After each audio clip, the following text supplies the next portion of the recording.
They sold the lake house behind my back. They spent the money before the ink dried. My mother laughed and told me I would get nothing. She had no idea whose name was actually on the deed. 2 months later, a closing agent stopped reading mid-sentence. She looked up at my mother. She asked why a bookkeeper from the next county owned the house my mother was selling. My mother's laugh just stopped. It didn't fade. It stopped the way a record stops when somebody lifts the needle. But before any of that, there was a kitchen table. There was coffee going cold. There was a woman who thought she was about to get away with something. "It's not your house, you get nothing," my mother said. She laughed, right there at the kitchen table. It was the easy public laugh of a woman selling something she was certain was hers. "My name is Caitlin Rhodes. I'm 29 years old. I keep books for a living, 3 small businesses in Hartwell, Michigan, and I've got one habit that never left me. I don't raise my voice. I get accurate. I didn't cry at that table. I didn't argue. I picked up my coffee cup. My hand was steady. I remember thinking, that's interesting. Then I said, okay." My mother, Diane, blinked like I'd handed her the wrong answer to a test. She wanted a fight. She'd built the whole morning around one. Instead, she got a woman who finished her coffee, rinsed the cup, and drove to work. Here's what she didn't know. My grandfather had handled the paper on that lake house years before he died. He'd only ever told me, not her, not my sister, me.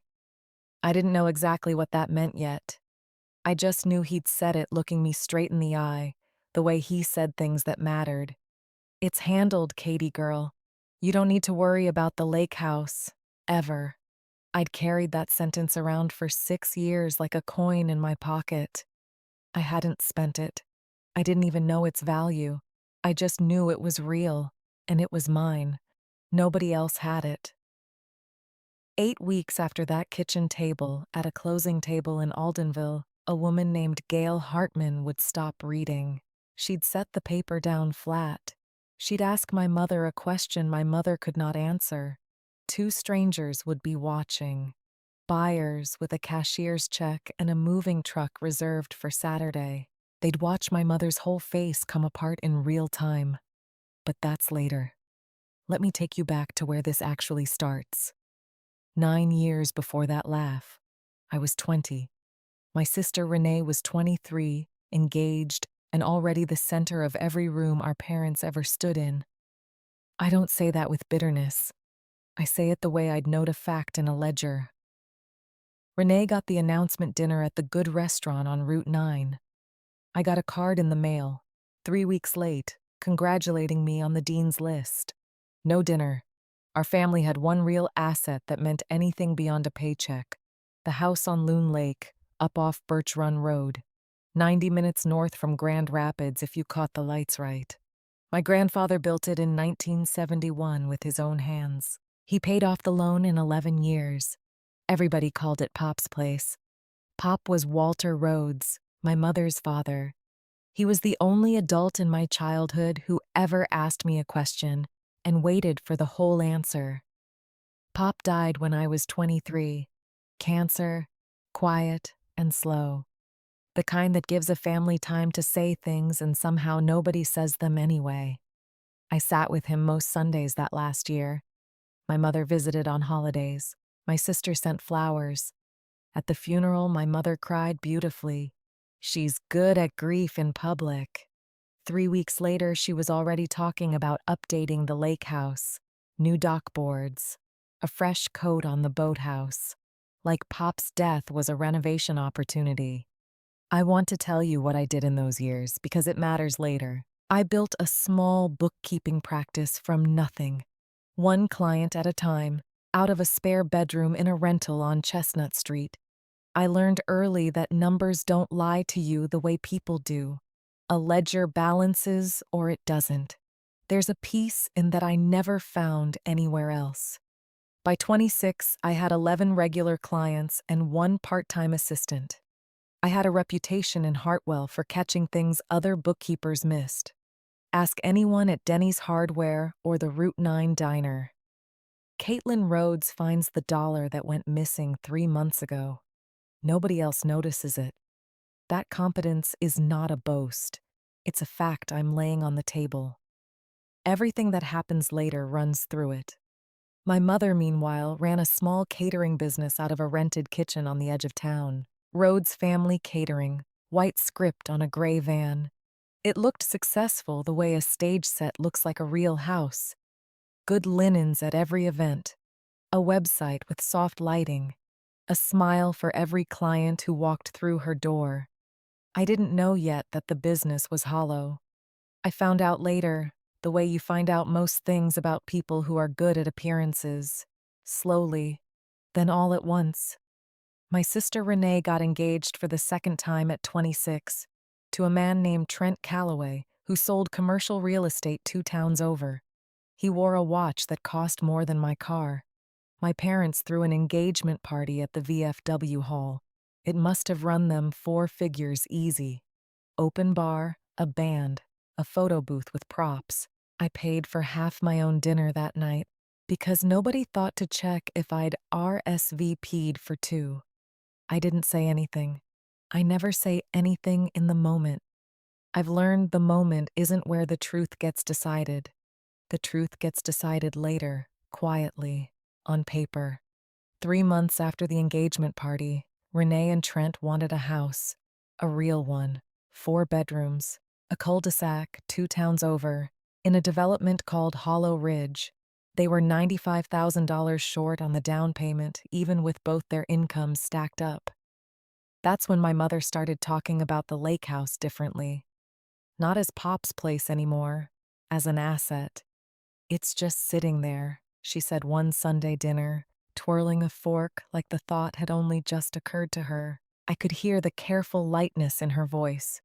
She'd rehearsed the sentence in the car. Nobody uses it anymore. Your father and I were thinking, why not help your sister get into her first home? I sat there. I reconciled a mental ledger of my own. The lake house, appraised 2 years earlier for the estate at around $410,000. A $95,000 down payment. The math worked, on paper, if you assumed the house was theirs to sell. I didn't say it wasn't. Not yet. I didn't actually know for certain. I didn't have proof, nothing I could set on a table. I only had a sentence from a dead man, 6 years old.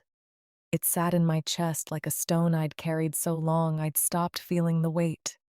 That house was Pop's, I said instead. Careful. Quiet. Has anyone actually checked who's on the deed? My mother waved a hand like I'd asked whether the sky needed checking.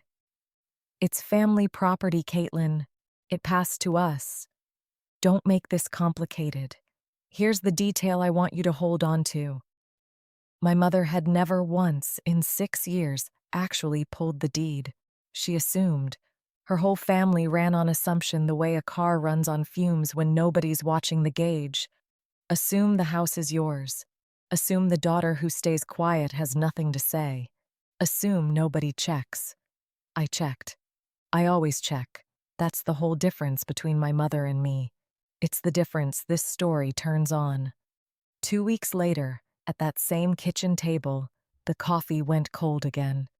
Renee's wedding invitation sat half-addressed on the counter. My mother told me the lake house was going on the market. A young couple from Grand Rapids had already made an offer. Cash plus a small mortgage, contingent on a fast closing, moving in by the start of summer.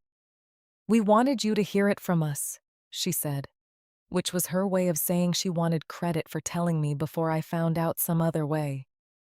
Is Renee getting the money from this? I asked. Not a real question.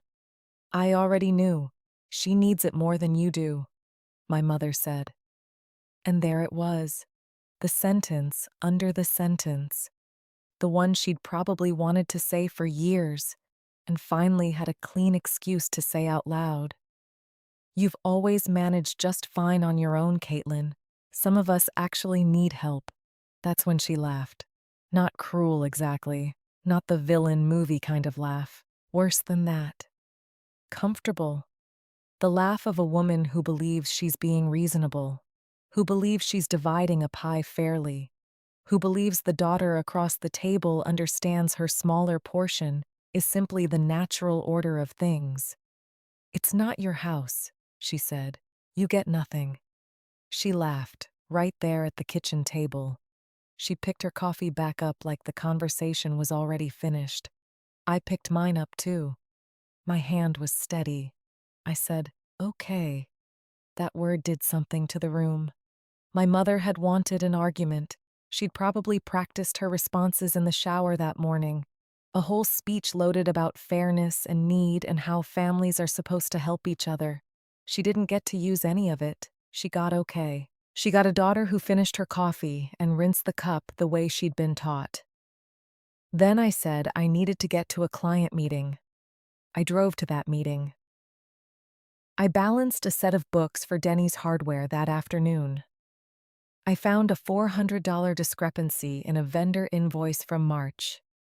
I fixed it before I let myself think about anything else. That's not me avoiding my feelings. That's me trusting the one thing that had never once betrayed me. Numbers hold still. People don't. That night, alone in my apartment on Chestnut Street, I opened the drawer where I kept things that mattered. I found the card. Pop had given it to me the last year of his life, tucked inside a birthday card. No explanation. Just a folded scrap of paper in his blocky handwriting. Loon Lake, it said. When you need it. And under that, an address in Aldenville I didn't recognize. I'd kept it for 6 years without asking what it meant. I think some part of me knew that once I asked, I couldn't unknow the answer. That night, I finally let myself wonder. Somewhere in Aldenville, 20 minutes from Hartwell, there was an office that held records nobody in my family had ever bothered to read. That arithmetic that didn't balance kept running quietly in the back of my mind. The way an unresolved account runs, until somebody finally sits down and closes it. I got up before 6 the next morning. I made coffee. I looked at the address on that scrap of paper one more time. I thought about Pop's face the day he handed it to me. Calm, certain, a man who'd already decided something and wasn't going to explain himself until the time came. The time I was starting to understand had come. The address on Pop's scrap of paper turned out to be a law office. Not the county recorder. A law office on Kessler Street in Aldenville. A plain brick building between a dry cleaner and a shuttered video store. The sign out front said Norman P. Blackwood, attorney at law, in gold letters gone a little dull. I sat in my car for 10 minutes before I went in. I don't know what I expected. Maybe nothing. Maybe I thought Pop's note was just sentimental. A dead man's way of saying he loved me. Nothing more concrete than that. The receptionist was maybe 60, reading glasses on a chain. Her nameplate said, Doris. I gave her my name. She typed it into an old computer. She squinted at the screen. Her face changed and I noticed it and I filed it away. Rhodes, she said. You're Walter's granddaughter. I am. Wait right here. She didn't ask why I'd come. She got up. She knocked on a door in the back. A man's voice said something I couldn't hear. Then Doris came back and told me Mr. Blackwood would see me now. Norman Blackwood was maybe 70. Silver hair combed straight back. He wore a bow tie that should have looked ridiculous, and somehow didn't. His office smelled like old paper and pipe tobacco he probably hadn't smoked in 20 years. He stood when I came in. He shook my hand like I mattered. I wondered when you'd come, he said. Walter told me you would, eventually. He said you'd figure it out on your own timeline and I shouldn't rush you. Figure what out? I said. He sat back down. He folded his hands on the desk. Your grandfather retained me 9 years ago, about a year before he passed, to handle a piece of property, the lake house on Loon Lake. My pulse did something. I kept my voice level. My mother says that house belongs to her and my father. Your mother, Mr. Blackwood said, has never once contacted this office, not in 9 years.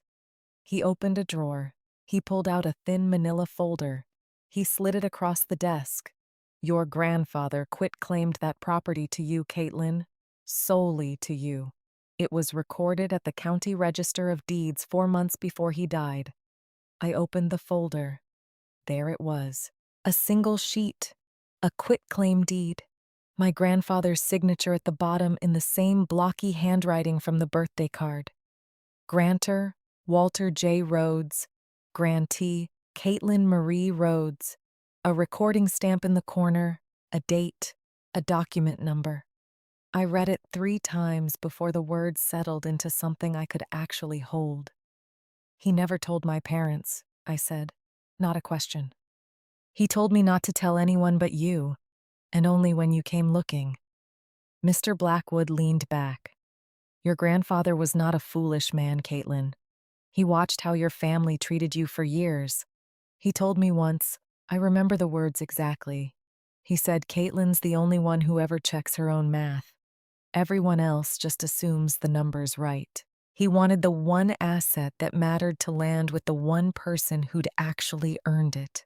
I sat there with that folder in my lap for a long moment. I didn't cry. I came close, though. I've spent my whole life being the person who doesn't fall apart at the table. Some habits don't quit just because the moment finally deserves them. There's something else, Mr. Blackwood said. He reached into the drawer again. He produced a small brass key, worn smooth, tied with a bit of twine gone brittle with age. Your grandfather left this with instructions. He said you'd know what it opened. I did know. Instantly. The tackle box. The old green metal tackle box that lived on a shelf in the boathouse for as long as I could remember. Pop kept his lures and his leader line in it. I'd never once seen him open it in front of anyone but me. He said there's a letter in there, Mr. Blackwood said. He wrote it the year before he died. He asked me to make sure you got the key. He said to let the letter do the rest of the talking. I drove straight to the lake house from that office. Not straight, exactly. I stopped once, in a gas station parking lot 2 miles outside Hartwell. I sat there with the engine running for a while. My hands weren't as steady as I wanted them to be. I needed them steady before I did anything else. The lake house looked the same as it always had. White clapboard, green shutters, a dock that needed new boards, the way it had needed new boards for 5 years running. Nobody who actually owned the place, apparently, had ever bothered to check on it themselves. My parents had a key. I still had mine too, the one Pop gave me the summer I turned 16. I'd never once thought to ask myself what that meant. The boathouse smelled the way it always smelled. Cedar, gasoline, lake water. Something green and growing that never quite went away, even in winter. The tackle box was exactly where it had always been. Second shelf behind a coil of old rope nobody had touched in years. The key fit. Of course it fit. Under the top tray of lures, wrapped in a plastic sandwich bag to keep the damp out, there was an envelope. My name on the front, in his handwriting. Caitlin. I sat down on the wooden bench along the wall, the one where Pop used to tie his knots. I opened it. Katie girl. If you're reading this, you finally went and asked Norman Blackwood what I meant. Good. I knew you would, in your own time, not before you were ready. I want you to know why I did this, because I don't want you carrying guilt about it. Not for one single day. I love your mother. She's my daughter and I raised her, and I'll love her till I'm in the ground and past it. But I have watched her, and your father, and your sister, treat you like the furniture in this family for 20 years. You're the one who shows up. You're the one who checks the numbers. You never once asked me for a thing. Not money, not help, not even attention. So nobody in this family ever once thought to give you any. I'm not a rich man. This house is the one thing I built with my own two hands that's worth anything.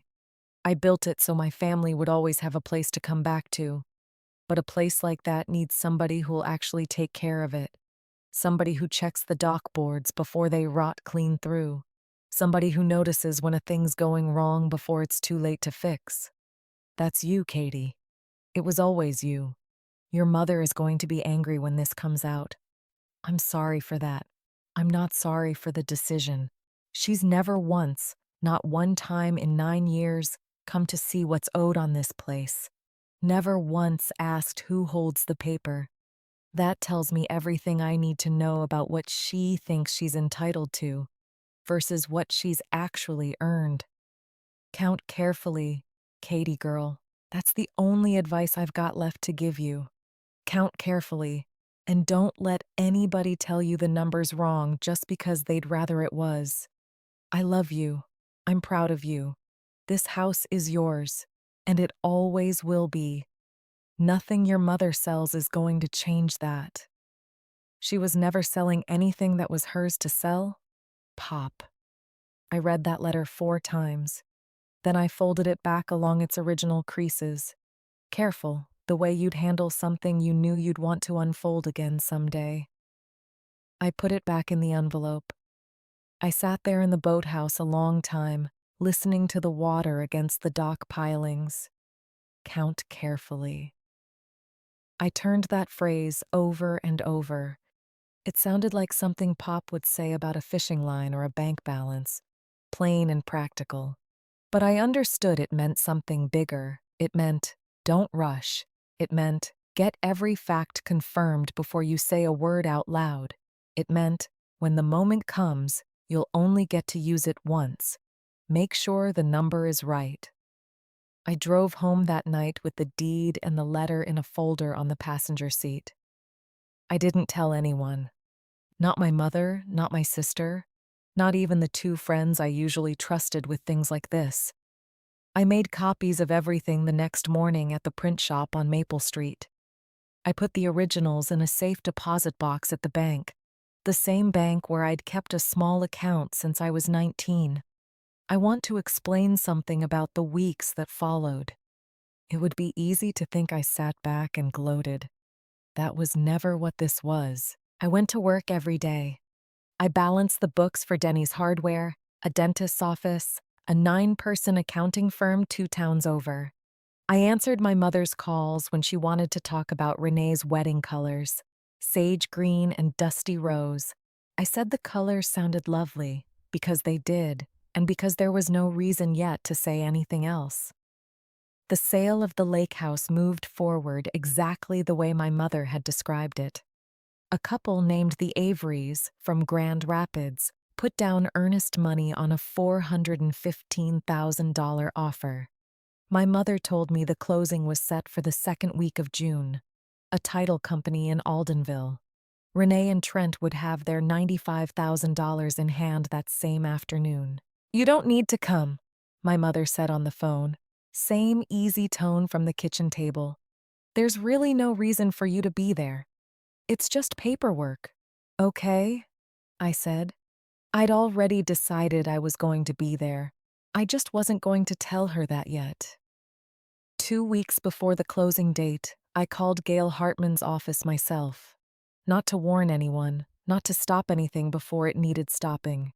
I called because I am, at the end of the day, a person who checks her own math. I wanted to know exactly how this closing was structured, what documents the title company already had on file, what they didn't have yet. Gail Hartman had a voice like a woman who'd spent 30 years being patient with people who didn't understand real estate law. She'd run out of patience for pretending otherwise. I told her who I was.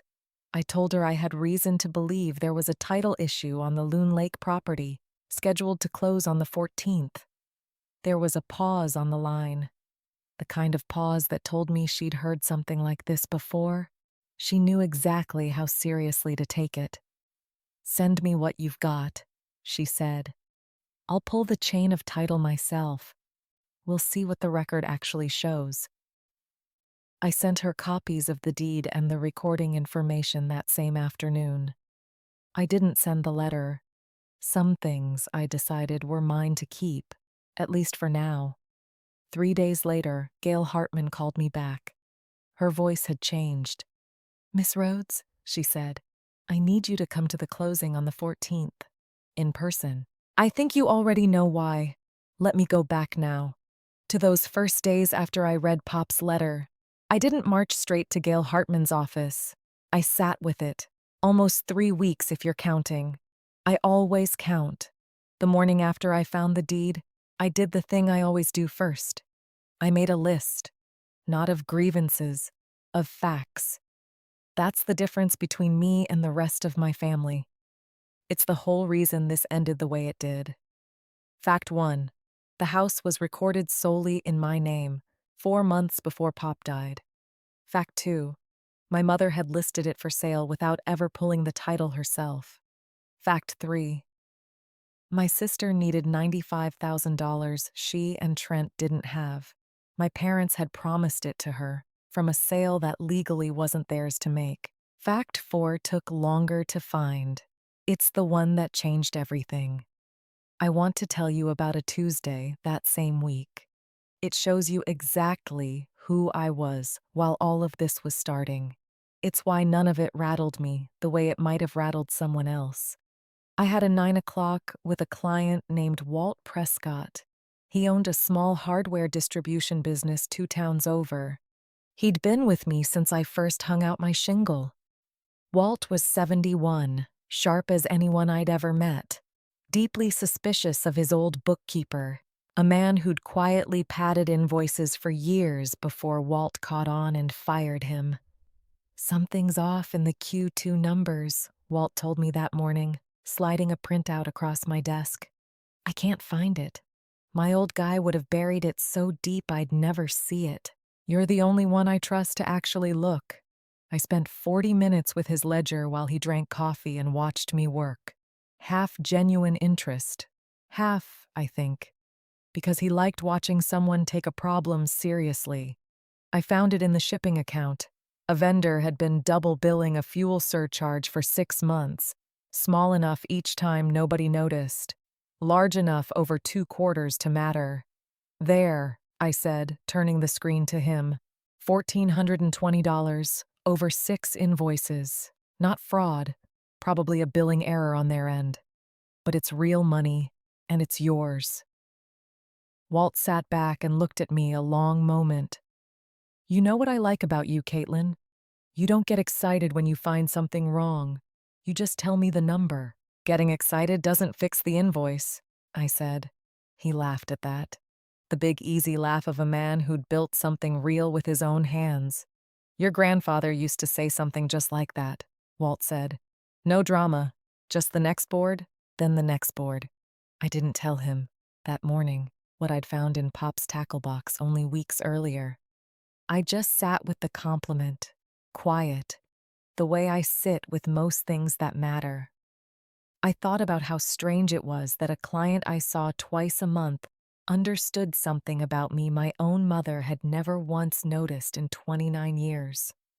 I have a friend, Marla Cho. She's kept books for restaurants and small businesses in Hartwell longer than I have. We trade favors sometimes. 2 weeks after the boathouse, over coffee at the diner on Maple, I asked her something. Careful, casual. Had she ever done work for Rhodes Family Catering? "Once," Marla said, "about a year ago. Your mother asked me to look at some numbers for a loan application. I only did the one pass. I didn't love what I saw. I told her I was too busy to take her on." "What didn't you love?" I said. Marla looked at me for a second. "The way you look at someone when you're deciding if a friendship is worth a hard truth. Your mother's business hasn't turned a real profit in 3 years, Caitlin. She's been keeping it alive on a line of credit. And, near as I could tell, a second mortgage on your parents' own house. The kind with a balloon payment. I don't know the exact terms. I know it looked ugly." I sat with that a long moment, my coffee going cold in front of me. Same as it always seemed to be going cold in this story. When's the balloon due? I asked. I don't know for sure, Marla said, but loans like that usually run 5 to 7 years. If she took it out around when your grandfather passed, that math's getting uncomfortable right about now. I ran the arithmetic that night, alone in my apartment, the way I do everything that matters. Pop died 6 years ago. A 5 year balloon would already be due. A 7 year balloon was coming due soon. Either way, my mother wasn't selling that lake house to be generous to her younger daughter. She was selling it because she needed the money. Her own house was coming apart underneath her. Dressing it up as a gift to Renee was just the version of the truth she could stand to say out loud at dinner. That's the moment this stopped being only about me. Before Marla told me about the second mortgage, this was a story about a woman finally holding proof that she mattered. After that coffee, it became something else. It became a story about a family that had built its whole comfortable image on a foundation quietly rotting out underneath it, the same way that Doc had rotted for 5 years while everyone assumed somebody else was watching it.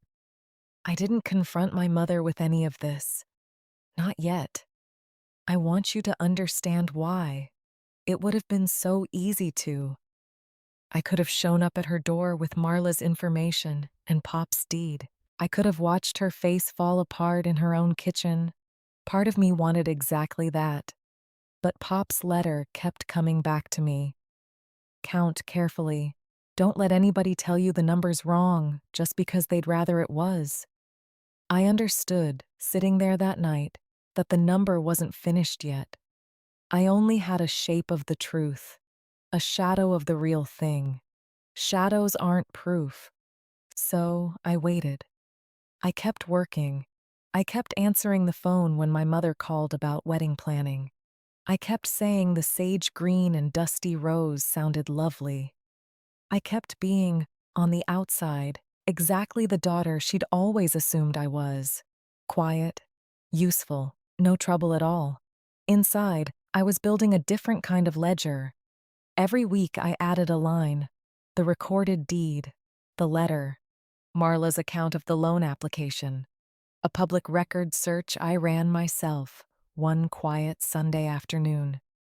It turned up a lien filed against my parents' house 18 months earlier, a home equity line for $82,000.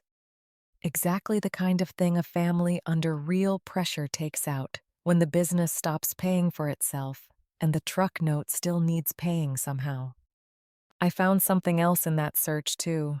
Something that stopped me cold at my kitchen table, laptop open, 11 at night. A notice of default, filed and then cured, from 14 months back. My parents had already missed a payment once. They'd scrambled and caught it up, probably by draining whatever savings they had left. Then they'd gone right back to living like nothing happened. That's what my family does. We perform normal until performing it becomes the only thing holding the structure up. Renee didn't know any of this.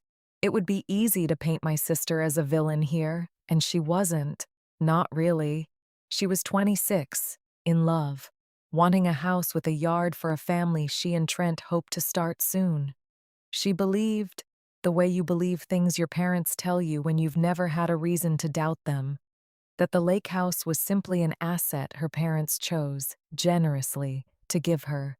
She had no idea our mother needed that $95,000 roughly as much as the truth needed to stay buried. Maybe more. I thought about telling her. I drafted the conversation in my head a dozen times. In the shower, in the car, at 2 in the morning, when sleep wasn't coming anyway. Every version ended the same way. Renee not believing me.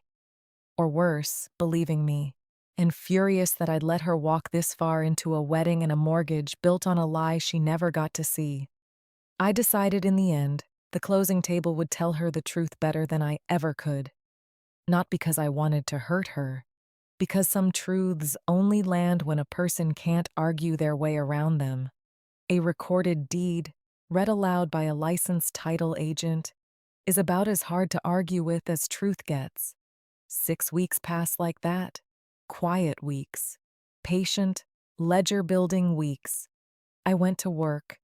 I filed the deed and the letter and Marla's information and the lien search all in one folder. The kind of folder I'd normally use for a client's year-end taxes. I labeled it simply Loon Lake. I've never believed in dramatic labels for things that are simply true. Then, about a month before the closing date, something happened I hadn't planned for. It changed the shape of everything again. My mother called me on a Tuesday night. Her voice was doing something I'd never heard it do before. Small, almost scared. "Caitlin, I need to ask you something, and I need you to be honest with me." My pulse picked up, careful, controlled, the way it always does when I sense a number is about to move. "Okay, do you know anything about a title company from Aldenville? I found their card on your father's desk, and I don't understand why he'd have it." Her voice had an edge I rarely heard in it, almost nervous. "We haven't even listed the house through them. We're using our own agent." I sat very still on my end of the line. I hadn't called anyone yet, not officially. I'd only pulled the recorded deed myself and made copies, weeks earlier. Someone else, it seemed, was already circling the same information from another direction entirely. "I don't know anything about that," I said, which was, in that exact moment, still technically true. "Well, it's probably nothing," my mother said, brightening the way she always did once she'd decided a worry wasn't worth keeping. "Your father probably just picked it up somewhere. Anyway, I have to run. We're meeting the florist." I got off the phone and sat in my dark apartment a long time. Pop's voice was still in my head. "Count carefully." And I hadn't yet counted everything I needed to count. I still had 6 weeks left before the closing date, and I intended to use every one of them. "I think you already know why," Gail said again, when I didn't answer right away. "I'll be there," I said. I hung up the phone and sat very still in my apartment for a long time. The closing was 3 weeks out by then. 3 weeks to decide exactly how I wanted to walk into that room and what I wanted to be holding when I did. My mother did not call me that week to talk about any of it. Sit with that for a second, because it tells you something about how my family operates. She'd been told by a licensed professional that there was a serious problem with a $400,000 sale. Instead of calling her daughter to ask what was going on, she called Renee. I know this because Renee called me 3 days later. She sounded more confused than angry. "Mom says there's some kind of paperwork mix-up with the lake house," Renee said. "She's freaking out, Caitlin.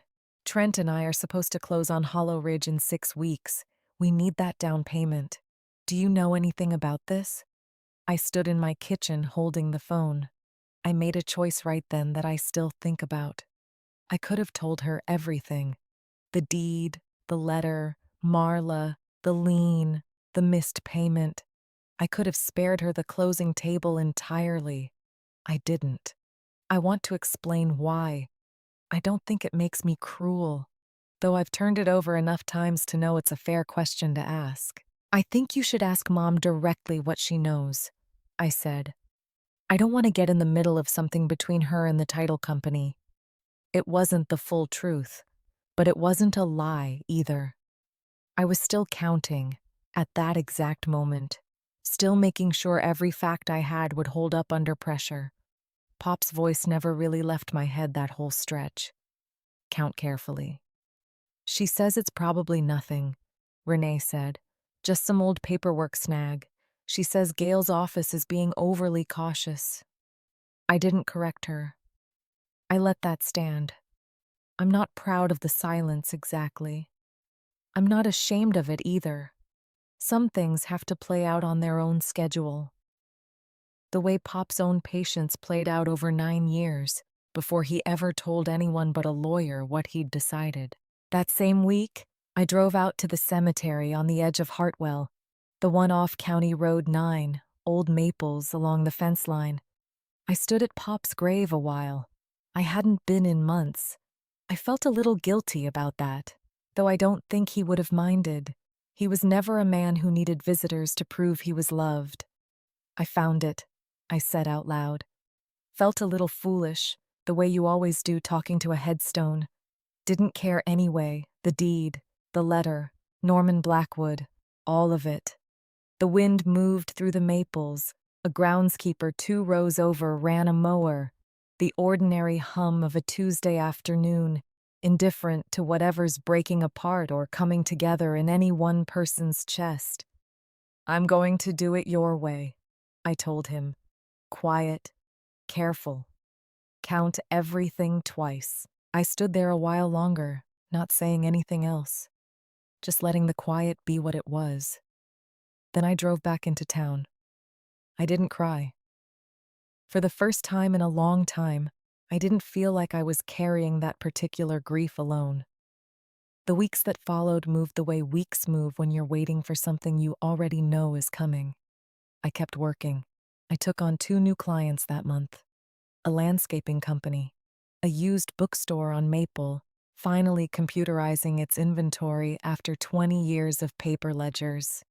It felt, honestly, like a small kindness the universe was offering me, right when I needed something ordinary to hold on to. I drove up to the lake house twice in those weeks, once alone, once with Marla. I'd finally told her the whole story over a second cup of coffee because I needed one person outside a lawyer's office to know what was actually happening. You're sitting on this like it's nothing, Marla said, standing on the dock with me, looking out at Loon Lake in the late afternoon light. Caitlin, you own a $400,000 house your mother doesn't know she doesn't own. That's not nothing. I know what it is, I said. Then why aren't you doing anything with it? I thought about that question a long moment. It deserved a real answer, not a quick one. Because I'm not trying to win something, I said. I'm trying to make sure the truth gets said once, clearly, in a room where nobody can argue with it. That's different from trying to win. Marla looked at me a while after that. You know that's basically the same thing, right? Winning and being unarguably right? Maybe, I said, but it feels different from where I'm standing. I fixed the dock that visit, not because anyone asked, not because it mattered to a sale that wasn't going to happen the way anyone currently expected. I fixed it because Pop would have wanted somebody keeping an eye on those boards, because doing something useful with my hands settled my mind in a way thinking never quite managed to. I replaced 4 rotted boards myself, lumber from the yard in Hartwell. A drill borrowed from a client who owed me for 3 years of tax prep he'd never fully paid for. It took an entire Saturday. My back hurt for 2 days after. It was, without question, one of the better Saturdays I'd had in years. 3 weeks before the closing, my mother finally called me directly. Not about the paperwork, about something smaller, and somehow that made it worse. I need you to talk to the caterer for Renee's wedding, she said.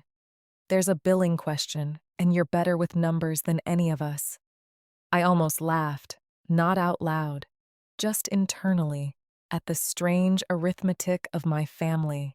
Invisible enough to be excluded from a $400,000 closing. Useful enough to be trusted with a catering invoice. Sure, I said. Send me the contract. Notice something about that moment, because I noticed it myself, sitting at my kitchen table that night, reviewing an invoice for chafing dishes and a champagne fountain. My family could use me. They could not, apparently, imagine including me. Those are 2 very different postures. I'd spent 29 years mistaking the first one for love. I found a $300 overcharge on that invoice, a duplicate line item for the linens. I flagged it, called the caterer myself, got the charge removed, sent my mother a 2-line email confirming the corrected total. She wrote back 1 word, thanks. I sat with that word longer than it probably deserved. Thanks for the invoice. Nothing. For the fact that her own daughter legally owned the house she was trying to sell out from under her. I understood, more clearly than ever, exactly what my role in this family had always been: useful, accurate, invisible, right up until something needed fixing. That was the week I finally decided, sitting alone with that one word email glowing on my phone. I was done waiting for my mother to ask me the right question. I wasn't going to hide the truth from her forever. I was simply going to let her find it out in the room where it would matter most, in front of the people whose good opinion she'd spent her whole life performing for. 2 weeks before the closing, Gail Hartman called me one more time. "Miss Rhodes," she said, "I want to be straightforward with you. Your mother's attorney contacted our office yesterday. He asked whether the title defect could simply be, in his words, worked around, so the closing could proceed as scheduled." My stomach went tight. "What did you tell him?" "I told him a title defect isn't something you work around," Gail said. "It's something you resolve. Either the actual owner signs off on the transfer, or the sale doesn't happen. I also told him I'd need everyone who holds any interest in that property present at the closing table, so the record stays unambiguous going forward." "Does that mean me?" I said. "It means you," Gail said. "I'll send a formal notice this week. I'd encourage you to bring whatever documentation supports your ownership. I have a feeling this closing is going to need more clarity than most." I hung up the phone. I sat very still in my apartment a long time. 2 weeks. I thought about Pop, and the tackle box, and the letter folded back along its careful creases in my safe deposit box. I thought about the phrase count carefully. I understood finally that the counting was almost done. There was only one number left to confirm. It wasn't a dollar figure. It was a date.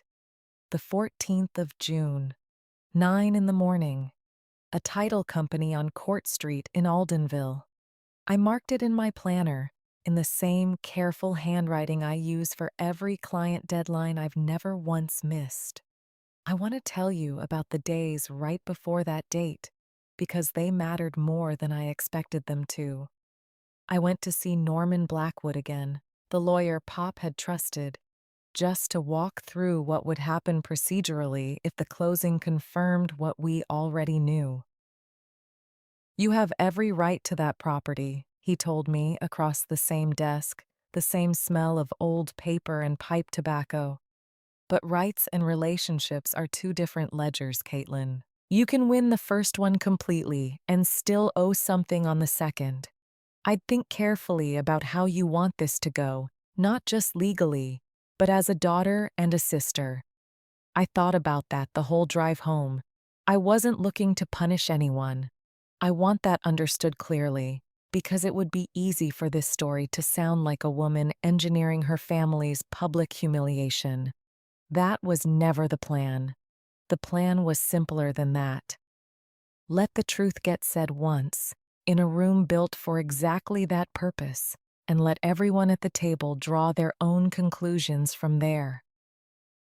2 nights before the closing, I drove up to the lake house one last time. I sat on the dock at dusk with the tackle box open beside me, Pop's letter in my hands again, though I already had it memorized by then. "Count carefully." I said it out loud, to the water, the way you talk to someone who isn't there anymore, but somehow still is. I thought about my mother's voice on the phone, cracking in a way I'd never heard before. "We need this more than you understand." I thought about Renee's confusion and the sage green and dusty rose and a wedding that was, I now understood, standing on ground far less solid than any of us had let ourselves believe.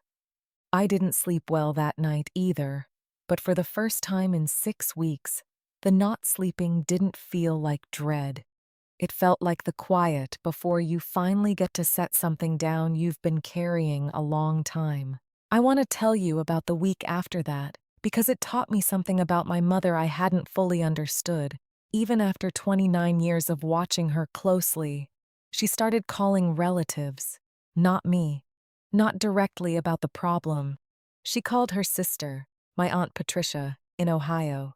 She told her some version where a clerical error at a title company was threatening to derail Renee's entire future.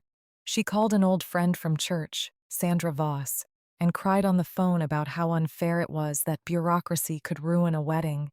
I know this because Patricia called me, confused, asking what was going on, and because Sandra mentioned it to Marla at the grocery store.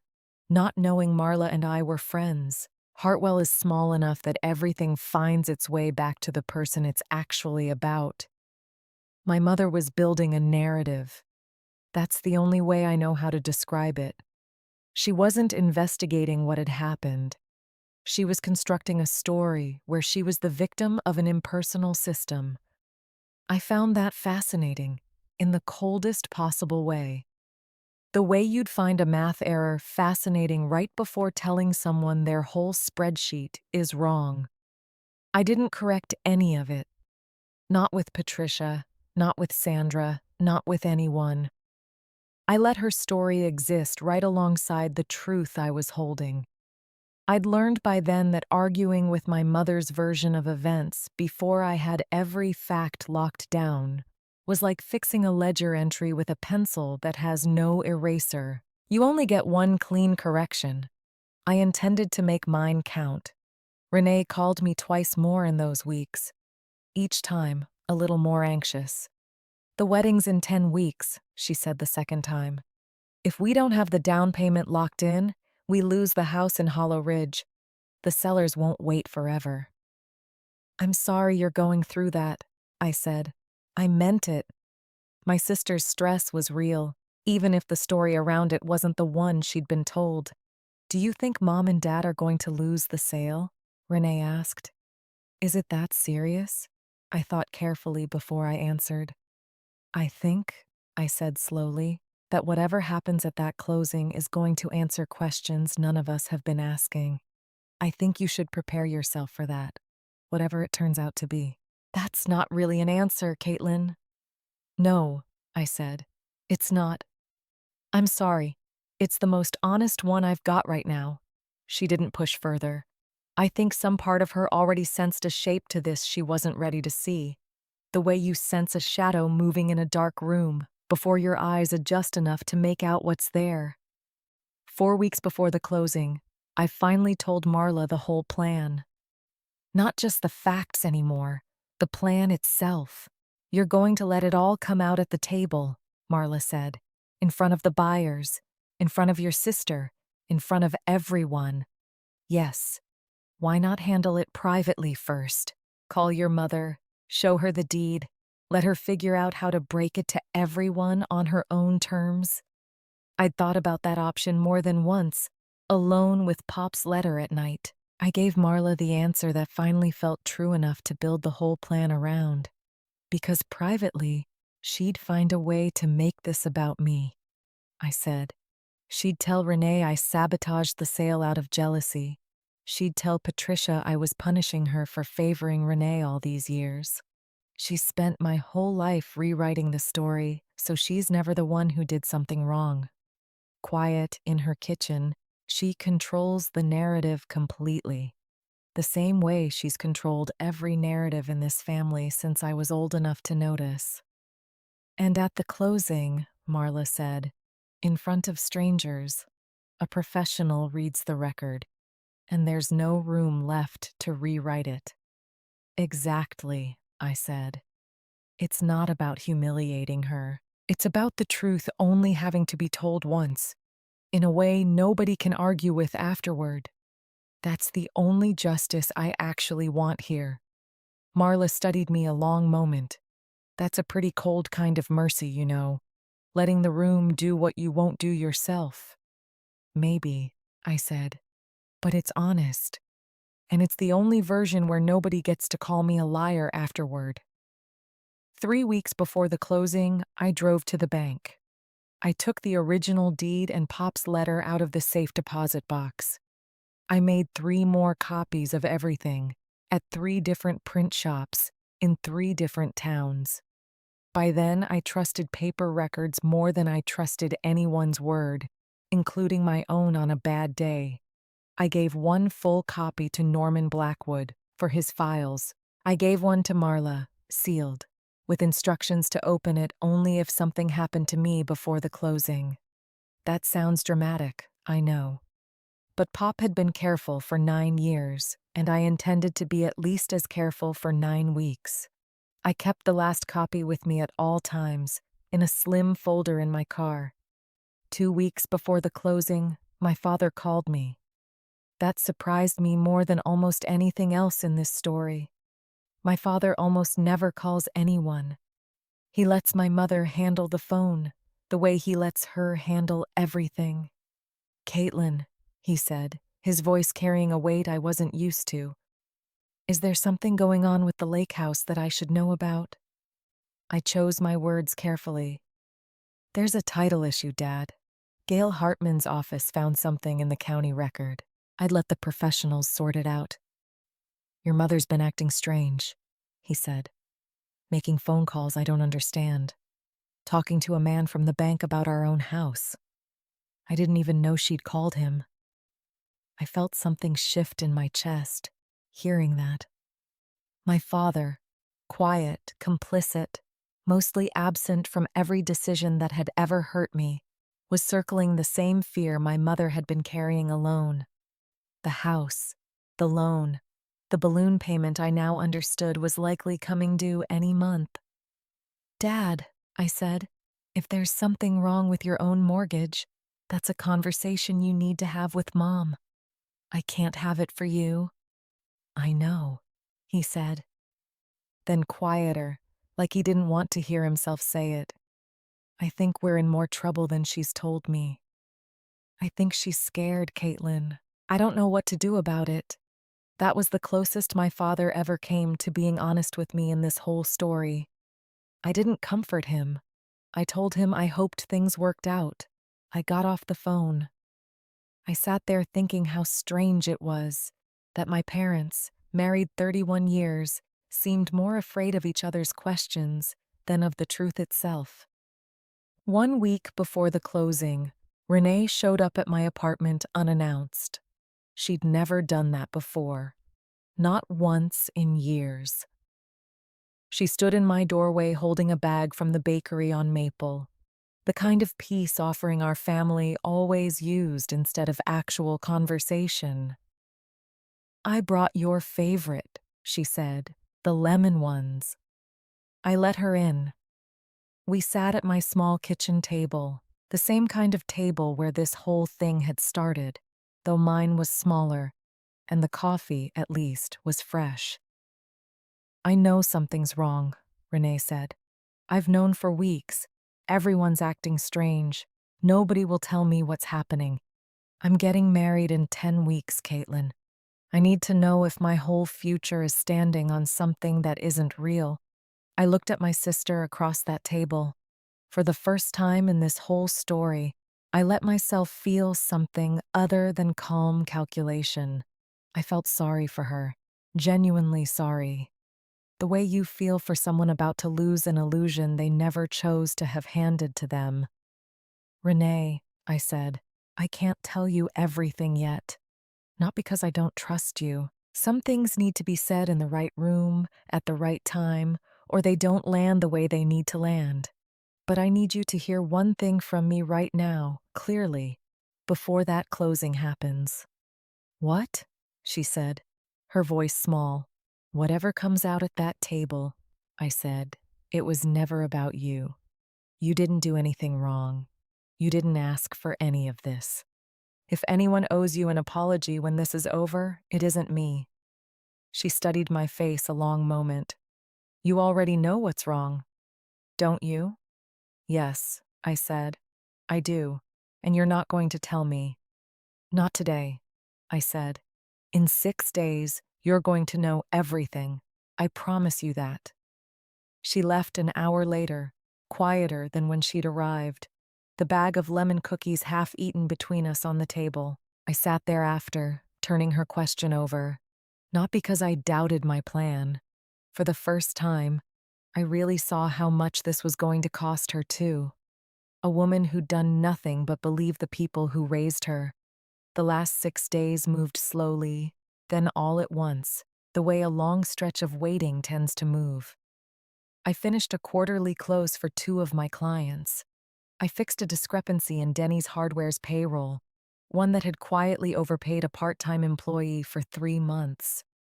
I drove up to the lake house one more time, alone, and sat on the dock at dusk, the way I'd done so many times that year. I let myself think, for the first time, about what would actually happen to that house after all of this was over. I decided, sitting there with the water going dark and the loons starting their evening calls, that I wasn't going to sell it. Whatever else happened, whatever the fallout with my family looked like, I was going to keep the one thing Pop had built with his own hands. I was going to take care of it the way nobody else in this family had bothered to for years. That decision settled something in me the facts hadn't managed to settle. This was never really about winning an argument with my mother. It was about finally standing somewhere solid, on ground that was actually, legally, undeniably mine. 2 nights before the closing, I laid out everything on my kitchen table one last time. The deed, the letter, Marla's notes on the loan, the lien search. I read through all of it slowly, the way I'd read a final draft before sending it to a client, checking for anything that didn't hold up, any number that might crack under pressure. Nothing did. Every fact was still exactly where I'd left it, solid, recorded, unarguable. I packed the folder into my car that night, so I wouldn't have to think about it in the morning. I laid out the gray blazer. I set my alarm for 6, though I knew I wouldn't need it.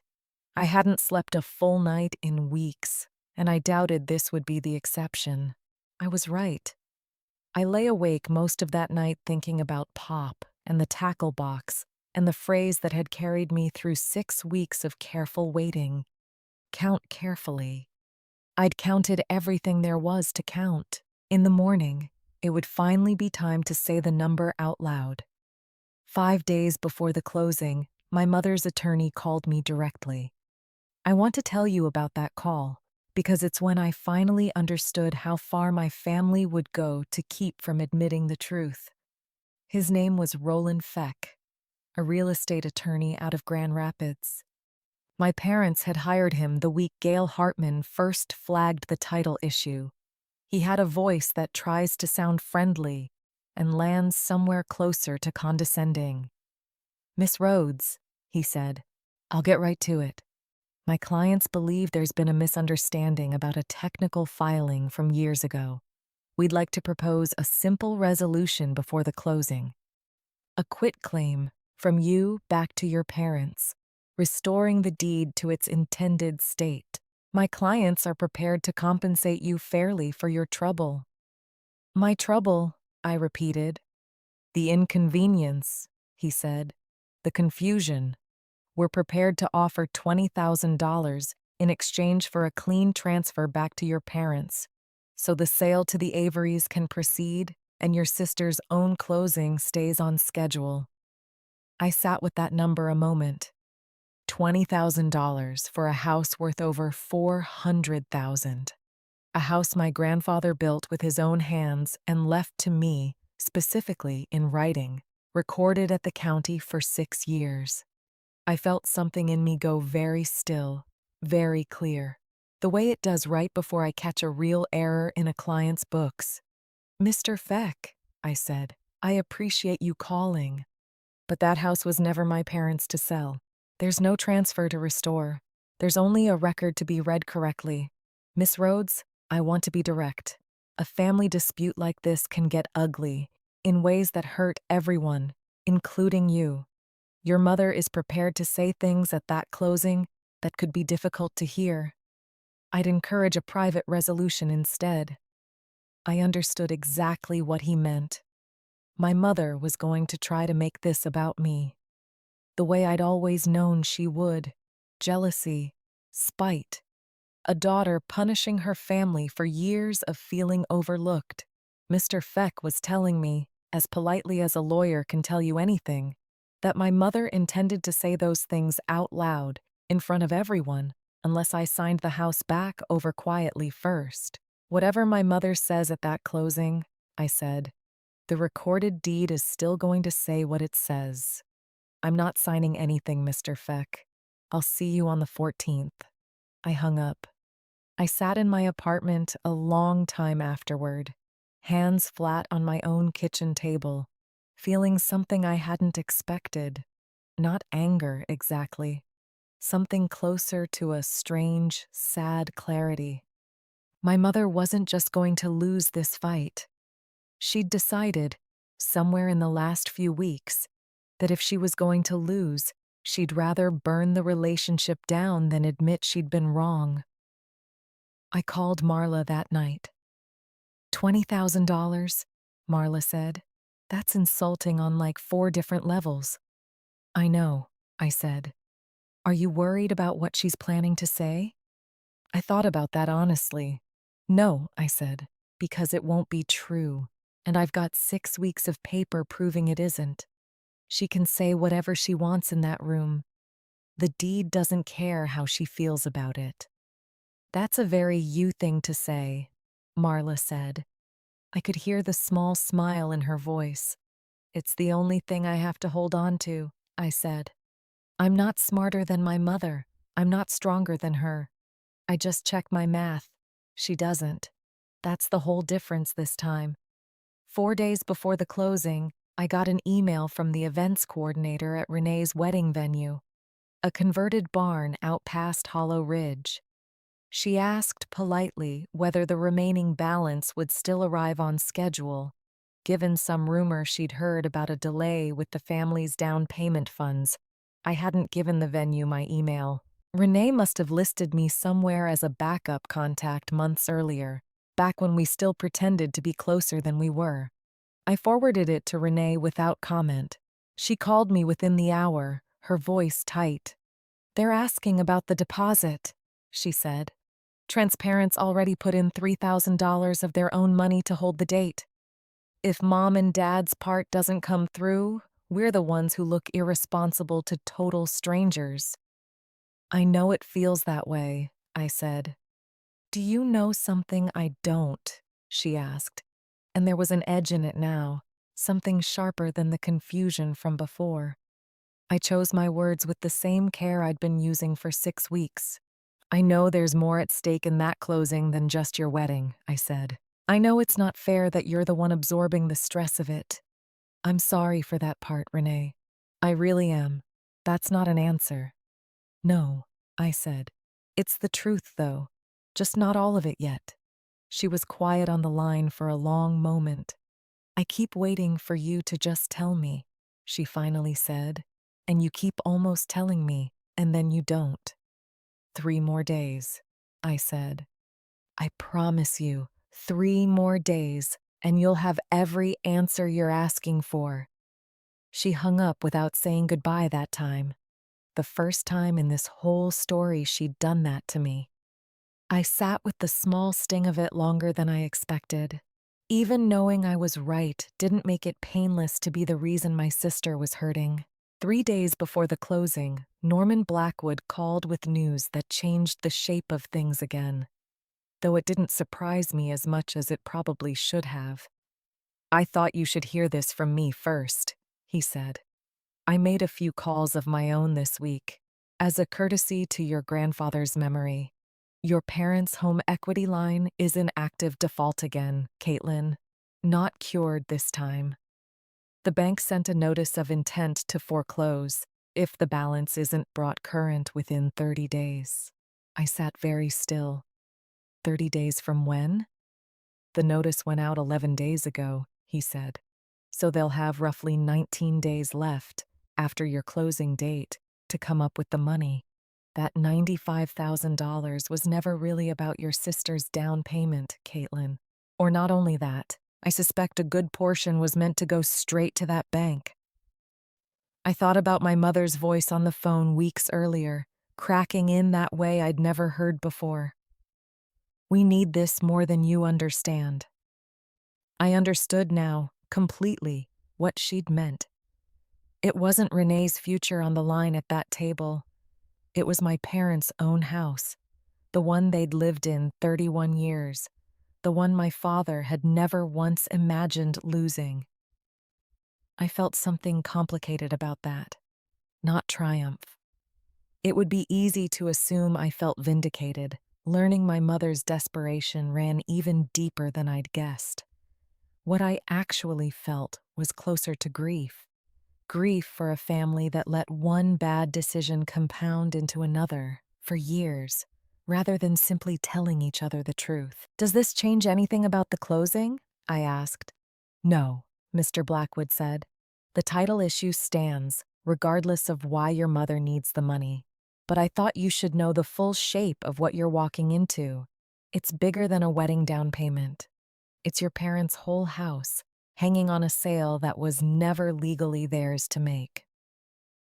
I got off the phone and sat with that a long time. I thought about the balloon payment Marla had first mentioned months earlier on the dock, how the number had only gotten more real since then, never less. I thought about my father's small, scared voice. "I think we're in more trouble than she's told me." He'd been right. He just hadn't known how much more. 2 nights before the closing, I drove up to the lake house one final time. I sat on the dock with the tackle box open beside me. I want to add one thing here, because it matters now that you know the full shape of what was at stake. I thought, sitting there, about simply giving my parents the money. I have savings, not enough to cover 82,000 outright, but enough that I could have found a way, working with a bank of my own, if I'd wanted to. I turned that option over a long time in the dark, the loons calling across the water the same way they'd called every summer of my whole childhood. I decided against it, not out of cruelty. I want that understood clearly.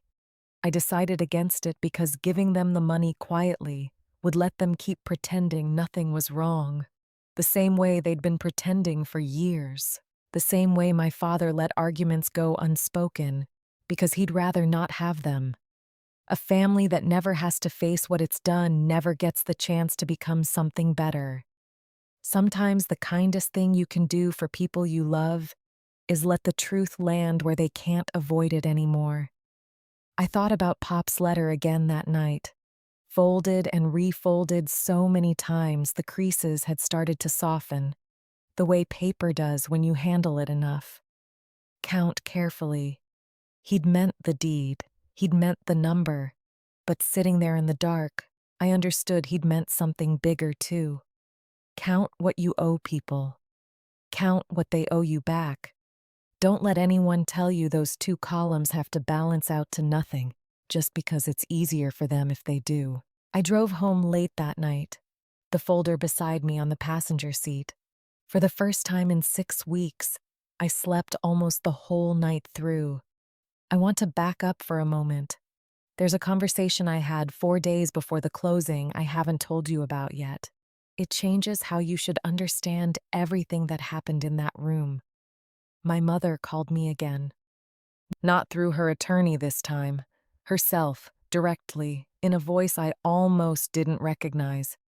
"Caitlin," she said, "I need to talk to you, just the two of us, before Saturday." I agreed to meet her at the diner on Maple, neutral ground, the kind of place where neither of us would raise our voices even if we wanted to.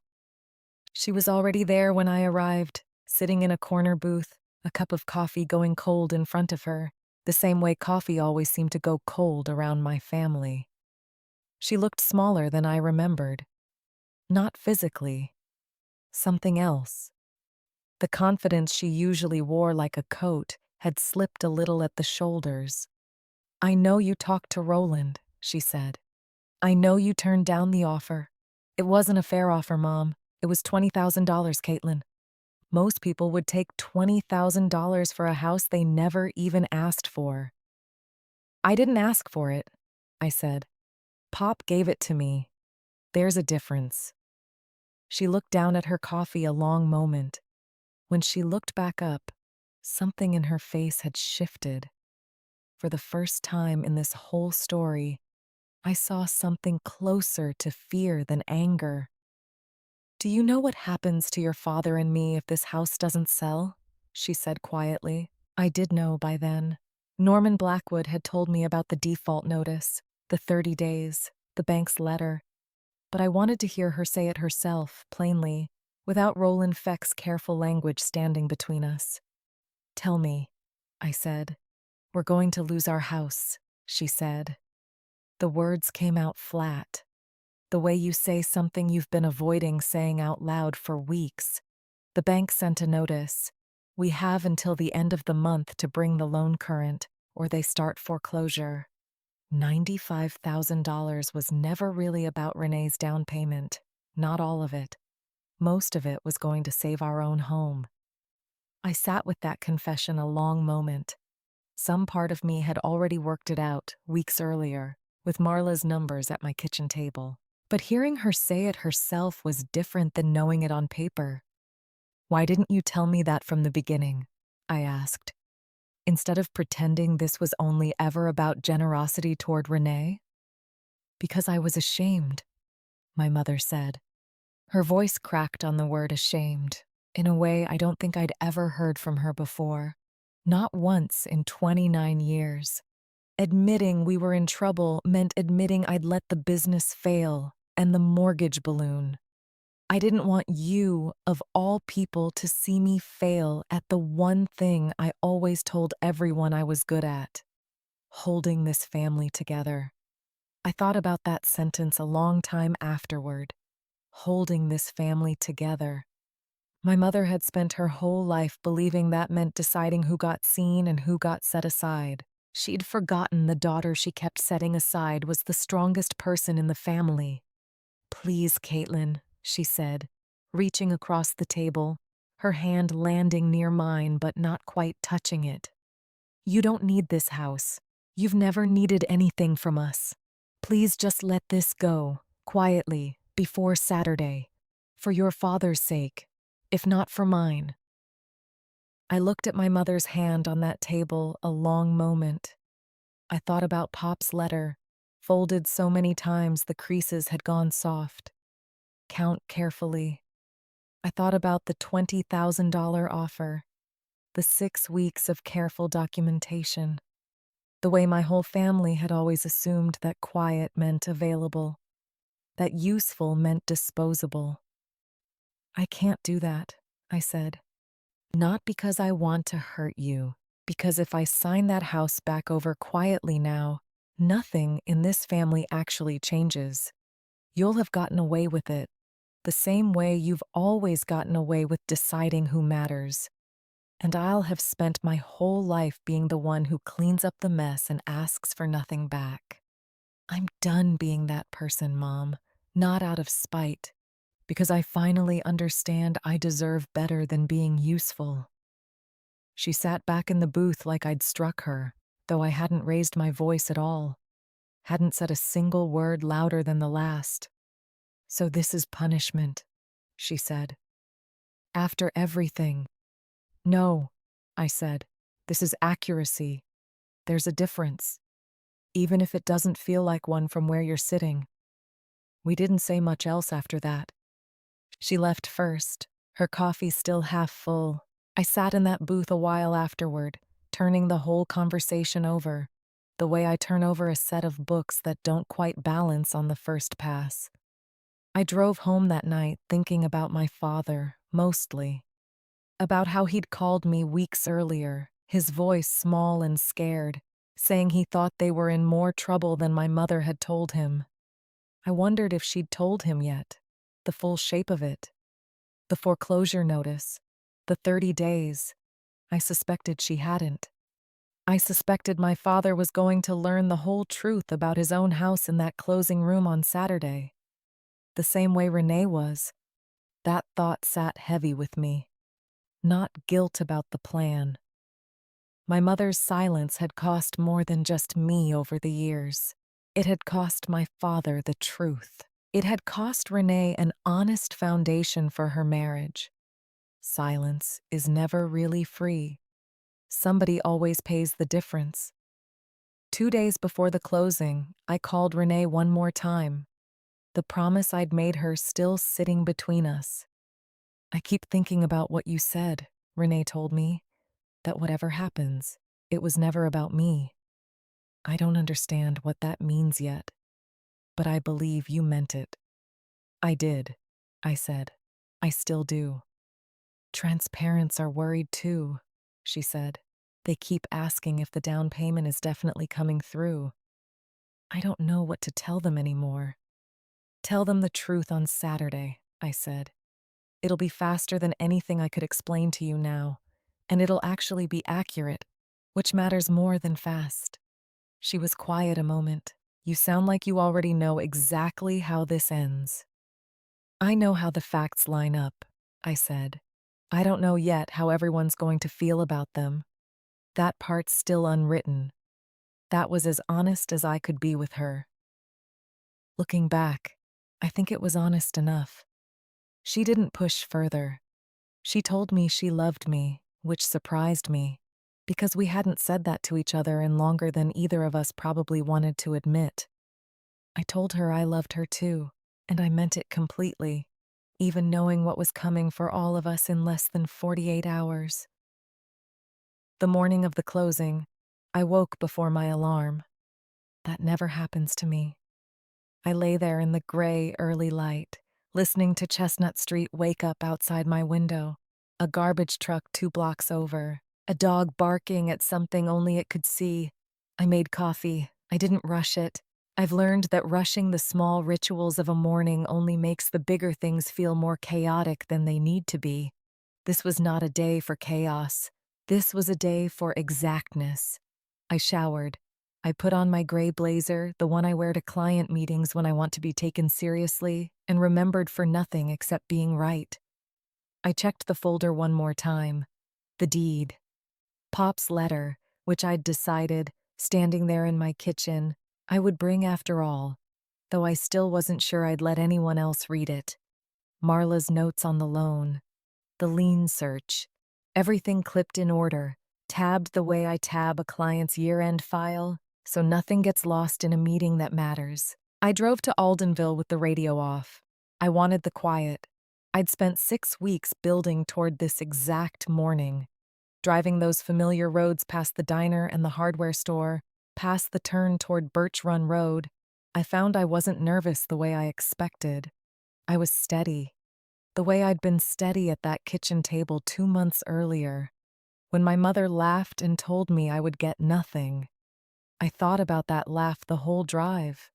It's not your house, you get nothing. I turned the words over one more time, like a stone I'd carried so long I'd learned every edge of it. I didn't feel angry saying them to myself anymore. I felt something closer to clarity. She'd said those words believing a fact that was never true. In about an hour, a licensed professional was going to read the actual fact into the record, in front of witnesses, in a way nobody could argue with afterward. I parked on Court Street at 20 minutes to 9. I sat in my car a moment, the folder on the passenger seat, and I said one thing out loud, quietly, to the empty car. Count carefully. Then I got out, and I walked into the building. The title company sat on the second floor, above the insurance agency and the shoe repair shop that had been there longer than I'd been alive. I climbed the stairs slowly, the folder under my arm, and found the small waiting area I remembered from the one time I'd visited weeks earlier, dropping off copies for Gail. I got there before anyone else. I sat with a cup of bad coffee from the machine that rattled when it poured. I watched the door.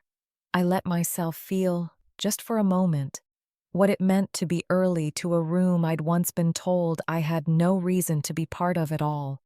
At 8:50, the receptionist called back to let Gail know I'd arrived. A few minutes later, Gail came out herself, briefly, before anyone else showed up. "Miss Rhodes," she said, offering her hand. "I've handled a lot of difficult closings in 30 years. This is going to be one of the harder mornings for your family. I'll keep it as clean as I can, but I can't soften what the record shows. I don't want you to soften it, I said. I want it read exactly the way it's recorded. That's the whole point. She studied me a second, the way Marla had studied me on the dock, the way people had been studying me for weeks now, trying to decide if the calm was real. All right, she said. Let's get everyone in the room. My mother saw me and stopped in the doorway. Caitlin, what are you doing here? I was invited, I said, which was true. I didn't say by whom. There's nothing here for you to be part of, she said, lowering her voice like the receptionist might overhear something scandalous. This is Renee's closing. Don't make a scene. I'm not going to make a scene, I said. And I wasn't. That was never the plan.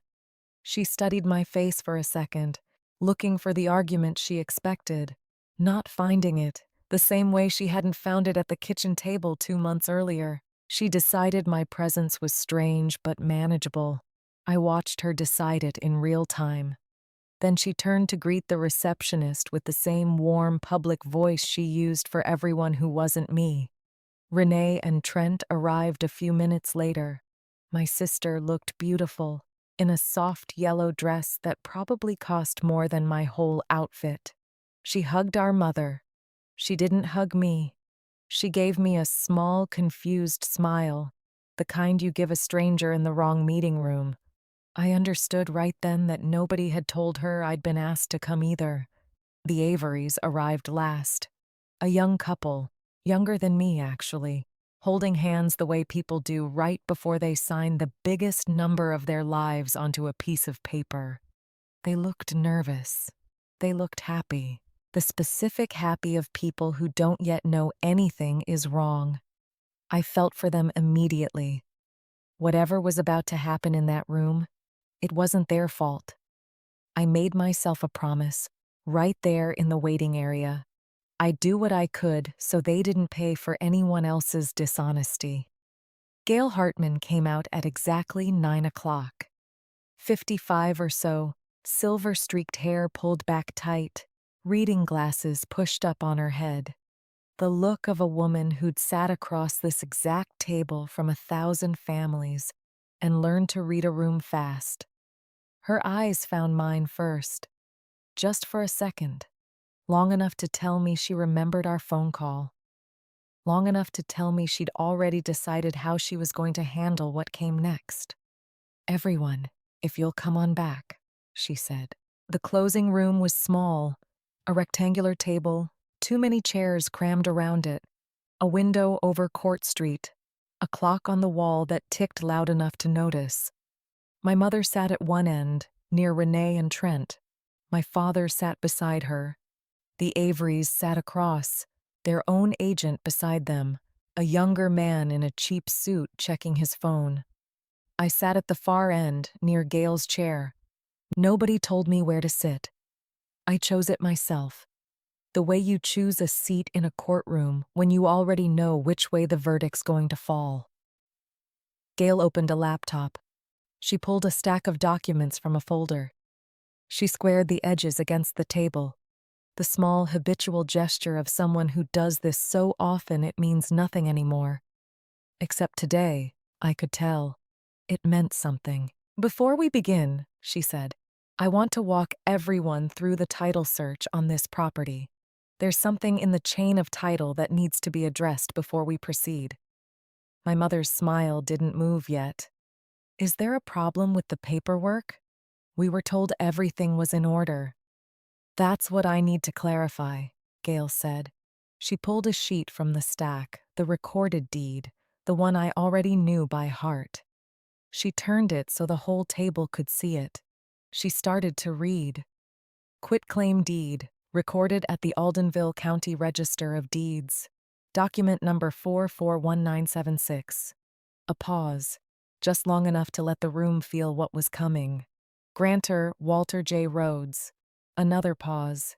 Grantee, Caitlin Marie Rhodes. The room went quiet in a way I will remember for the rest of my life.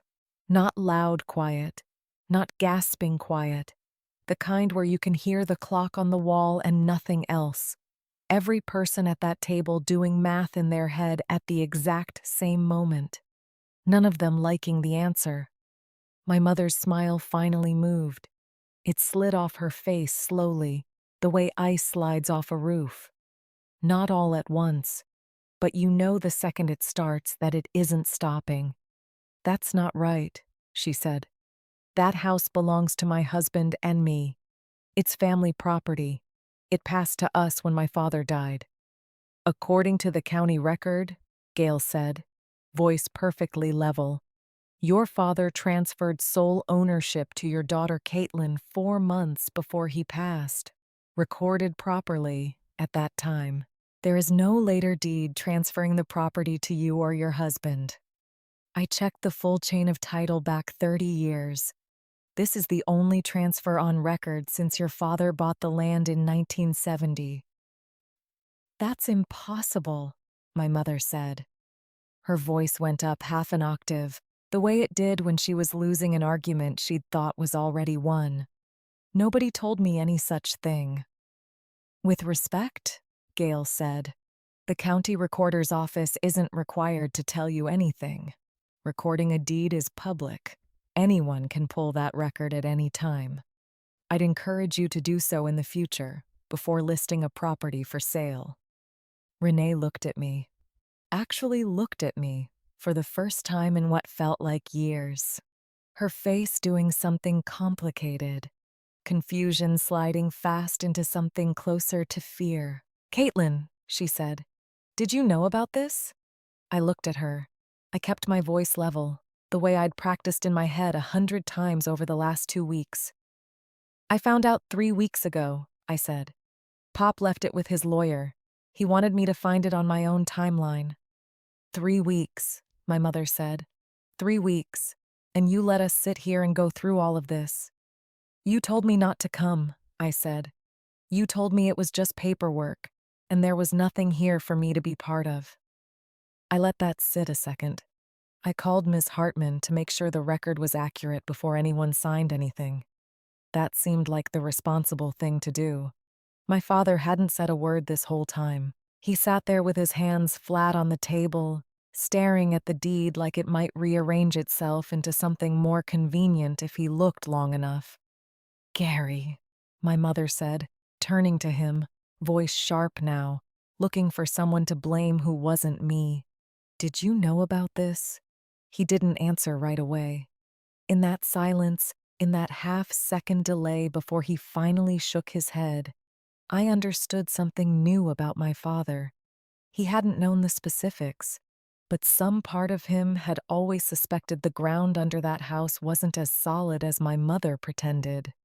The young Avery couple sat frozen at the far end of the table. Their agent whispered something I couldn't hear. The husband finally spoke.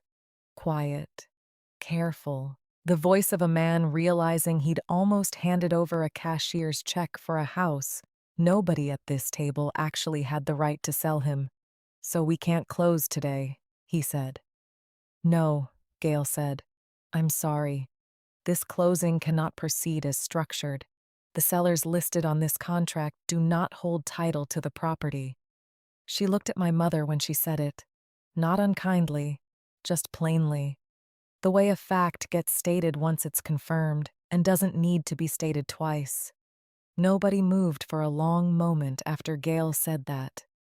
The clock on the wall kept ticking. Somewhere outside, a delivery truck backed up. That beeping sound they all make, ordinary and out of place at once. The Avery's agent was the first to speak. "We'll need to withdraw the offer, obviously. My clients can't proceed on a property with an unresolved title defect." "I'm sorry. This isn't how we wanted this morning to go either." "I understand completely," Gail said. "I'll draft the formal notice this afternoon. No fault on your client's end. No penalty for withdrawing." The young Avery husband looked at his wife. Something passed between them. Relief mixed with disappointment. The look of people who'd almost made a very expensive mistake, and were only now understanding how close they'd come. For what it's worth, he said, looking down the table at me. I hope you get to keep it. It's a beautiful house. We looked at the listing photos for weeks. Thank you, I said, and I meant it, plainly, the way you mean a small kindness from a stranger who owed you nothing. My mother hadn't said anything in almost a full minute. When she finally spoke, her voice had gone thin in a way I'd never heard from her. What happens now? She asked. Not to me, to Gail. Like she still couldn't quite bring herself to address the daughter at the end of her own table. Now, Gail said, the sale as structured cannot proceed. If Caitlin wishes to sell, that requires a new listing and a new contract. If she doesn't, the property stays hers, and this transaction closes out as void. Every eye at that table turned to me. I want to tell you honestly what that moment felt like. It wasn't triumph, not the way you'd expect. It was quiet, almost peaceful, like setting down something heavy I'd carried so long my shoulders had forgotten what standing up straight felt like. I'm not selling, I said. The house stays in the family, just not in the part of it that tried to sell it out from under me.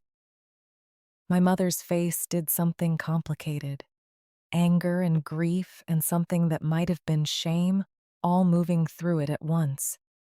You're doing this to punish me, she said. No, I said. I already told you that, at the diner, 4 days ago. This is just the truth, finally landing somewhere it can't be moved again. Renee looked between us. I watched her put the last piece together, the one I hadn't told her directly, but that she was smart enough to find on her own. The diner, Renee repeated. You two talked before this. You knew, and you let it happen anyway. I let the truth happen, I said, turning to her. I told you it was never about you. That's still true right now. Your parents are behind on their own mortgage, Renee. This was never really a gift to you. Most of that $95,000 was going to save their house, not help you buy yours. The color went out of my sister's face. She turned to our mother, and for the first time in my whole life, I watched Renee, the golden child, look at our mother the way I'd been looking at her for years. Is that true? Renee asked quietly. My mother didn't answer. She didn't have to. Her silence was its own confession, the loudest thing she'd said all morning. My father spoke then, for the first time since we'd sat down. His voice was rough, the voice of a man who'd spent 31 years choosing silence and was only now understanding what it cost. Diane, he said, is that true? Are we losing the house? Gary not here? My mother said. Yes, here, he said. Everyone at this table already knows more about our life than I do. I think I've earned the right to know it too, she told him then. Right there at that table. The default notice, the 30 days, the business that hadn't turned a profit in 3 years. My father sat and absorbed it in silence, the way he absorbed everything.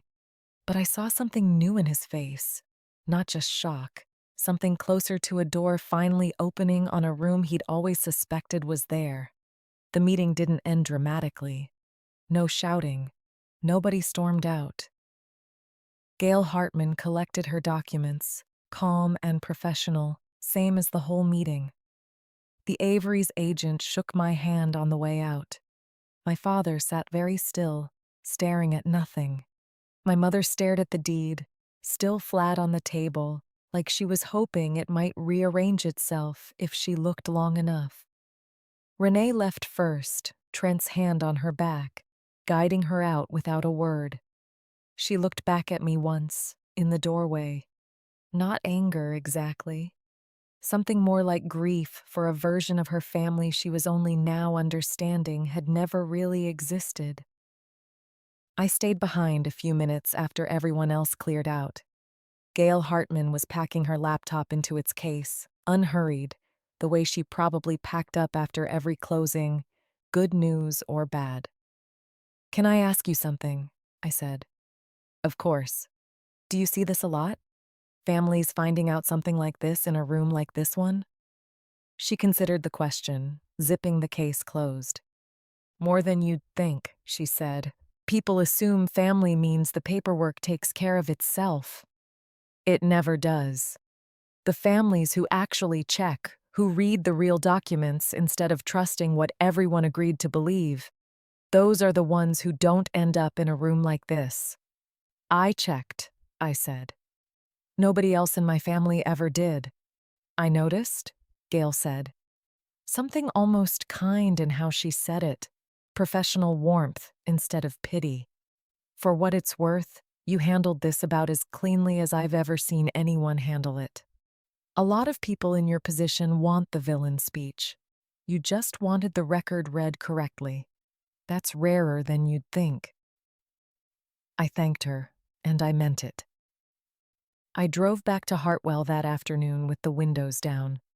The June air smelled like cut grass and somebody's charcoal grill, starting up early for the weekend.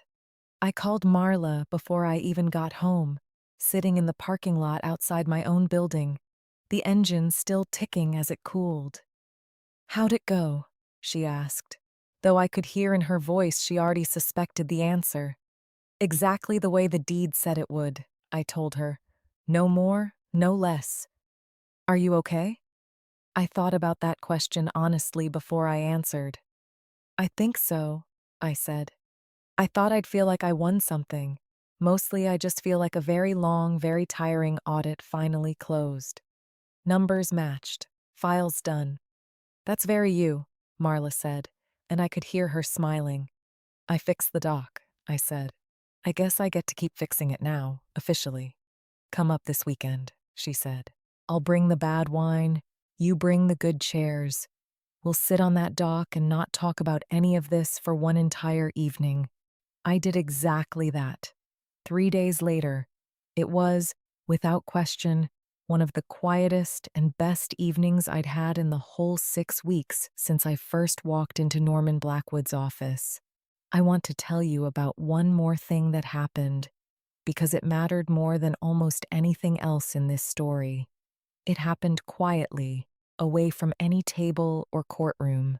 About 2 weeks after the closing, I got a call from the young Avery husband, the one who'd told me at the table he hoped I'd keep the house. His name was Peter Avery.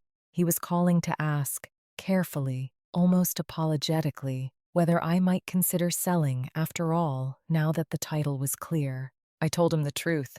I wasn't selling, not now, maybe not ever. Pop built that house for family.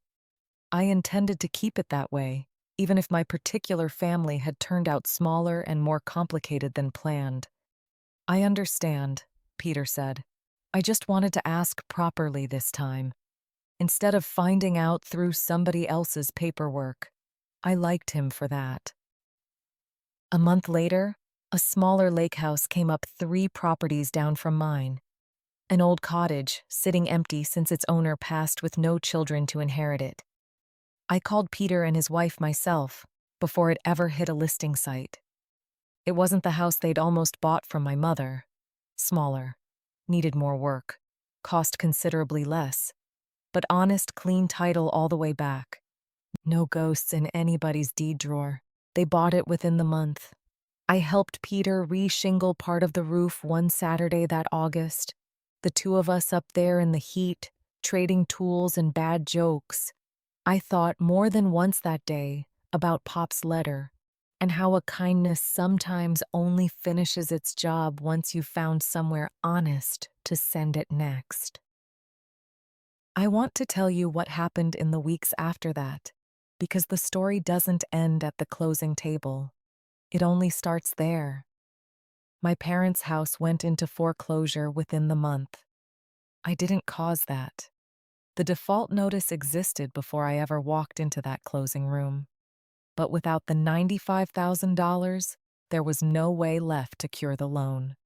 The bank moved forward the way banks do, patient, without malice, without mercy either. They sold their house eventually, at a loss, and moved into a smaller rental 2 towns over. My mother's catering business folded within the year, quietly, the way most failing things do. Not an explosion, just unpaid invoices piling up until there was nothing left to keep open. I didn't celebrate any of it. I want you to understand that clearly. There is no version of this story where I felt joy watching my parents lose their home. What I felt was something closer to a long, exhausting arithmetic problem finally solved. The numbers finally sitting where they belonged. Renee's wedding happened eventually, 6 months late, smaller than she'd planned, paid for slowly out of her and Trent's own savings. I went. She asked me to. We're not close the way sisters in easier families are close, but we talk now. Carefully, honestly. She hugged me at that wedding. Actually hugged me. The first real one I could remember in years.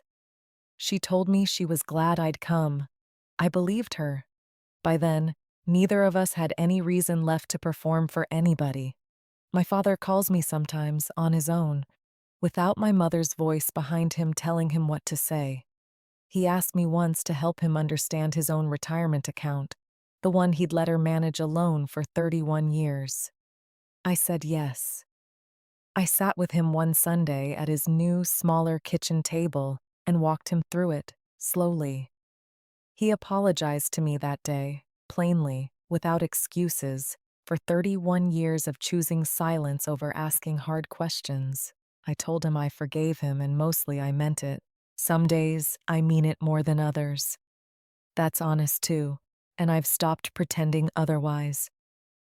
I want to tell you about one more visit before I get to the rest, because it closed something in me that even the closing table hadn't quite managed to close. About 3 months after everything, I drove back out to Kessler Street, to Norman Blackwood's office, just to thank him properly. I hadn't done that yet. Not really. Not beyond a hurried phone call the week after the closing. Doris was still at the front desk, reading glasses on their chain. She smiled when she saw me, the kind of smile that told me the whole office had heard some version of how the closing had gone. "He's expecting you," she said, though I hadn't called ahead.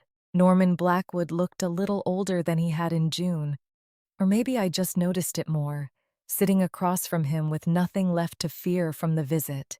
His office still smelled like old paper and pipe tobacco. The bow tie was a different color. Green, that day, instead of navy. "I wanted to thank you," I said, "for keeping Pop's word for 9 years, for not rushing me." "He made me promise," Mr. Blackwood said. "Said if I pushed you before you were ready, you'd resent the house instead of understanding it. Your grandfather knew people, Caitlin. He knew you'd come looking eventually, in your own time, once you'd built enough of your own life to stand on without needing his." I thought about that for a moment. Do you think he knew how it would end? The closing, my mother, all of it? Mr. Blackwood considered the question carefully, the way he considered most things. "I think he knew his daughter well enough to guess," he said. "I don't think he wanted this outcome exactly. I think he wanted the truth to have a fair chance, eventually, whenever it finally needed one. What happened with the timing, the foreclosure, all of that, I doubt even Walter could have predicted the details. But the shape of it? A daughter who checks her own math, finally handed the one thing that mattered at the exact moment the family needed her to check it? I think he'd have called that fitting, not planned. I left his office that afternoon lighter than I'd felt in months. I drove straight to the lake house instead of home. Some days call for the water more than they call for 4 walls and a ceiling. I want to tell you about Marla too, because she deserves more than a passing mention in this story, given how much of it she carried alongside me without ever once asking for anything back. She still comes up to the lake most weekends that the weather allows. We've fallen into an easy rhythm out there, the kind that doesn't need much conversation to feel complete. She fishes off the end of the dock, badly, by her own admission. I do the books for her small practice at a discount that makes her roll her eyes every January. Neither of us has ever called it a favor. It stopped being a favor a long time ago. It's just what people who trust each other do. I told her once, in the last light of a September evening, that I didn't think I could have gotten through those 6 weeks without someone outside my family who actually saw me clearly. She didn't say anything grand back. She just handed me another beer and told me to quit being sentimental. It was bad for the fish. I laughed, and that was the whole conversation, and it was exactly enough. My mother and I don't talk much. I won't pretend that's resolved into something warmer. She sent me one letter, 4 months after the closing. Short, formal, apologizing in the careful language of someone more sorry about consequences than about causes. I read it once. I put it in a drawer. I haven't decided what to do with it yet. Sometimes I take it out anyway, on a quiet evening, and read it again. Not because I expect it to say anything different, because some part of me is still checking the number, the way I check everything, to see if it's changed. It hasn't. Not yet. Maybe someday. As for the lake house, I kept it, exactly like I said I would. I finished the dock that first summer. New boards, sanded and sealed the way Pop would have wanted.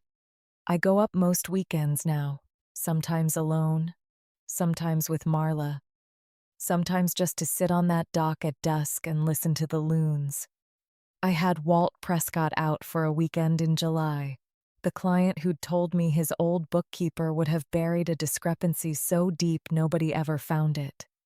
He brought his own fishing rod, an old one, nearly as old as Pop's tackle box, and we sat on the dock most of one afternoon not saying much at all. Before he left, he looked around at the place, the boathouse, the water, the new boards under our feet, and he told me it looked like a house that finally had somebody watching it the way it deserved. I didn't say anything back. I just nodded, because he was right, and some true things don't need an answer, only a witness.